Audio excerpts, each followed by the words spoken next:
Hi friends, good morning. ఈరోజు మా ఇంట్లో చింతచిగురు పచ్చడి, పల్లీలు, కొబ్బరి ముక్క, చింతచిగురు ఇవి కడుక్కొని వేసింది. ఇదిగోండి, ఎండుమిరపకాయలు, జీలకర్ర అవన్నీ పోపు పెట్టేసి, అల్లము, తెల్లుల్లి, ధనియాలు కొంచెం అన్నీ వేసి పోపు పెట్టేసి చింతచిగురు వేసి దగ్గర మగ్గించుకున్న తర్వాత మిక్సీ ఆడుకుంటే వేసుకొని చాలా టేస్ట్గా ఉంటుంది చింతచిగురు పచ్చడి.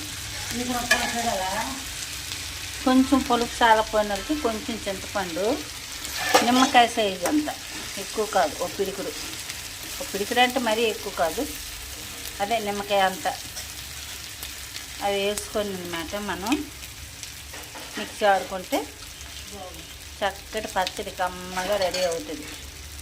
అన్నంలో కలుపుకొని తింటే ప్రాణం లేచి వస్తుంది ఫ్రెండ్స్.